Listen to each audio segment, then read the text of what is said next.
Hello विजिलेंट्स। आज के video में हम डिस्कस करेंगे लिबरलिज्म या लिबरल व्यू ऑफ गवर्नमेंट के बारे में। यह एक पॉलिटिकल आइडियोलॉजी है जो स्टेट से ज़्यादा इंडिविजुअल को यानी लोगों को इंपॉर्टेंस देता है और गवर्नमेंट को लिमिटेड रखने के लिए एडवोकेट करता है। तो चलिए जानते हैं लिबरल्स के व्यू में स्टेट कैसा होगा और इनमें लिबरलिज्म का कुछ क्रिटिसिज्म भी डिस्कस करेंगे। So let's start the video.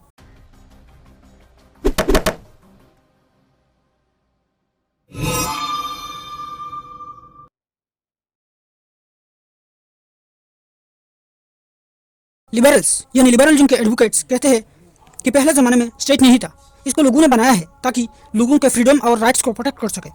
जैसे गवर्नमेंट का काम है लोगों के ऊपर कम से कम रूल्स एंड रेगुलेशन इंप्लीमेंट करना, सिर्फ इनके अच्छे के लिए, ना कि जब चाहे जिस पे चाहे कानून बन ले और लोगों को एक मशीन की तरह ट्रीट करे। लिबरल्स मानते हैं इंडिविजुअल के जो राइट्स है ये स्टेट से भी ऊपर है। मतलब स्टेट जब कानून बनाएगा तो किसी भी हालत में इन फंडामेंटल राइट्स को ओवरटेक नहीं कर सकता।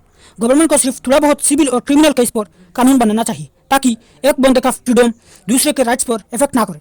इनके हिसाब से गवर्नमेंट एक नाइट वॉचमैन की तरह है।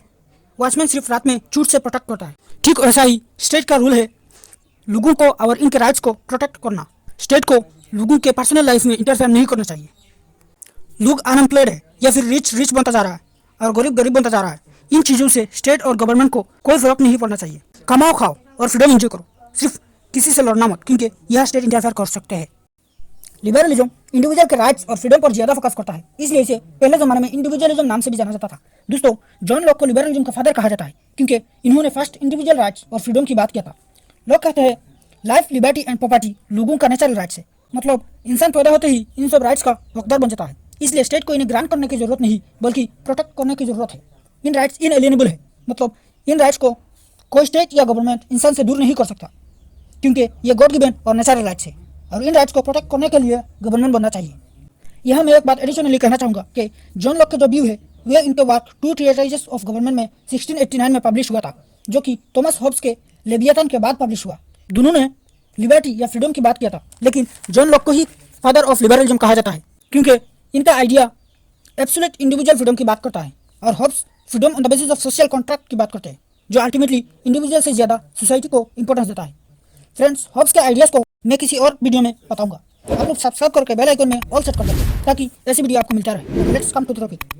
जॉन लॉक कहते हैं कि ये जो नेचुरल राइट्स होगा ये नेचुरल लॉ के ऊपर बेस्ड होगा। नेचुरल लॉ यह है कि सब लोगों को इक्वली फ्रीडम दिया जाएगा और सोसाइटी में inequality in terms of freedom distribution नहीं होगा। मतलब ऐसा नहीं होगा कि रिच को थोड़ा ज़्यादा फ्रीडम या फिर किसी रेस का ज़्यादा फ्रीडम होगा। सबको freedom of choice, freedom from force and equality in freedom दिया जाएगा। लिबरलिज्म में और एक इन्फ्लुएंशियल स्कॉलर्स के नाम है जे.एस. मिल। इन्होंने एक वर्क पब्लिश किया था ऑन लिबर्टी। इसमें इन्होंने कहा था कि लोगों को मैक्सिमम फ्रीडम देना चाहिए। इन्होंने कहा था कि स्टेट को लोगों के फ्रीडम से दूर रहना चाहिए as long as it does not harm others. Mill ने हार्म प्रिंसिपल इंट्रोड्यूस किया, जहां इन्होंने कहा कि स्टेट को लोगों की फ्रीडम में इंटरफेयर करना जायज होगा अगर किसी एक का फ्रीडम दूसरे की फ्रीडम में हार्म पहुंचाता है। John Stuart Mill freedom of speech and expression के एक बहुत बड़ा एडवोकेट है। ऐसा हो ही नहीं सकता कि फ्रीडम ऑफ स्पीच की बात हो रहा है और जे.एस. मिल को छोड़कर। मिल ने कहा था कि स्टेट को किसी भी हालत में लोगों के थॉट्स एंड एक्सप्रेशन में इंटरफेयर नहीं करना चाहिए। अच्छा हो या बुरा हो, सच या झूठा, स्टेट को इंटरफेयर नहीं करना चाहिए, क्योंकि अगर स्टेट किसी झूठे का स्पीच बंद कर सकता है तो ये सच को भी बंद कर सकता है। जे.एस. मिल ये बिलीव करते हैं कि क्या झूठ और क्या सच ये open dialogue, debate and discussion से पता चलेगा। ऐसा नहीं हो सकता कि आप किसी को बोलने से पहले ही रुक दो। अभी तक आप जान चुके होंगे कि liberalism maximum individual liberty and limited government का एडवोकेट करता है, तो इसी के चलते ये प्राइवेट प्रॉपर्टी और इकोनॉमिक फ्रीडम भी सपोर्ट करता है। मतलब स्टेट लोगों के इकोनॉमी में भी इंटरफेयर नहीं करेगा। आप एडम स्मिथ का नाम जरूर सुने होंगे, इनको इकोनॉमिक्स का फादर भी कहा जाता है। ये भी लिबरलिज्म का एक बहुत बड़ा एडवोकेट है। इन्होंने कहा था कि स्टेट एक लाइजेस फेयर स्टेट होना चाहिए। लाइजेस फेयर एक फ्रेंच वर्ड है, इसका मतलब है करने दो या करो, ऐसा कुछ है, लेकिन यह इसका मतलब यह है कि स्टेट को इकोनॉमी से दूर रहना चाहिए और मार्केट को सप्लाई एंड डिमांड के ऊपर छोड़ देना चाहिए। लिबरलिज्म एक बहुत बड़ा इन्फ्लुएंशियल आइडियोलॉजी है और यह अभी भी बहुत स्टेट फॉलो करता है, जैसा कि इंडिया। हम सब जानते हैं इंडिया एक लिबरल डेमोक्रेसी है। अभी आपको थोड़ा कंफ्यूजन होगा कि अगर इंडिया लिबरलिज्म फॉलो करता है तो मैक्सिमम लिबर्टी क्यों नहीं है। एक्चुअली इंडिया या अभी जो लिबरल सिस्टम है ये लिबरलिज्म से इवॉल्व हुआ है। इसे हम मॉडर्न लिबरलिज्म या कंटेम्पोररी लिबरलिज्म कह सकते हैं और मैंने जो थ्योरी बताया है उसे हम क्लासिकल लिबरलिज्म से डिवीजन कर सकते हैं। एक्चुअली हुआ यह कि लिबरल थ्योरी ने बहुत क्रिटिसिज्म और चैलेंजेस फेस किया है, including economic inequality, environmental exploration वगैरह। इसलिए बाद में बहुत सारे स्कॉलर्स ने ये सब एड्रेस करने के लिए रिफॉर्म किया और धीरे धीरे स्टेट का रूल भी बढ़ा दिया। अभी लिबरलिज्म के अंदर social welfare, mixed economy, capitalism, egalitarianism वगैरह आ जाता है। चलिए अब थोड़ा क्रिटिसिज्म भी डिस्कस कर लेते हैं।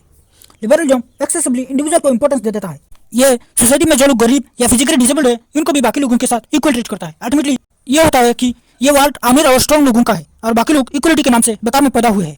लिबरलिज्म लोगों को एक तरह से रेस में लगा देता है। सब लोग लिबरलिज्म में मेटेरियलिस्टिक बन जाता है। कोई इमोशन, फीलिंग, ब्रदरहुड और यूनिटी का फीलिंग नहीं होता है लोगों में, क्योंकि सब चाहते हैं कैसे दूसरे को डोमिनेट करके खुद का मोनोपोली बिजनेस शुरू करते। दोस्तों, liberalism free market competition support करता है। ओवरऑल इसका मतलब ये निकलता है कि लिबरलिज्म इनकम इनइक्वालिटी भी सपोर्ट करता है। गरीब भूखे मर रहे हैं और अमीर पैसों के बेड में सो रहे हैं। इससे स्टेट का कोई फर्क नहीं पड़ने वाला। कमा सकते हो तो कमाओ और न मरो। लिबरलिज्म में स्टेट का ड्यूटी भी बहुत कम होता है। सिर्फ थोड़ा बहुत सिविल और क्रिमिनल लॉस इंप्लीमेंट करना, बाउंड्री में सिक्योरिटी देना, ये सब काम होता है। एनवायरमेंटल पोल्यूशन हो रहा है, इससे भी कोई फर्क नहीं पड़ता। अभी तो ज्यादातर काउंट्री में रिजर्व फॉरेस्ट है। एनवायरमेंटल पोल्यूशन रोकने के लिए कानून है। अगर ऐसा नहीं होता तो आप इमेजिन कीजिए क्या हो सकता था, वाइल्ड एनिमल्स का क्या हो सकता था। ओवरऑल ये एक बहुत बड़ा क्रिटिसिज्म है कि स्टेट को सिर्फ इंडिविजुअल को नहीं बल्कि सोसाइटी पर भी ध्यान देना चाहिए। आज की वीडियो यहाँ खत्म करते हैं। आई होप मेरा वीडियो आपको अच्छा लगा है। मैंने तो सिर्फ कुछ क्रिटिसाइज किया है। आप लोग कमेंट में लिबरलिज्म का एक क्रिटिसिज्म कर लेना जो मैंने मेंशन नहीं किया है। अगर अच्छा हुआ तो मैं हाथ दे दूंगा।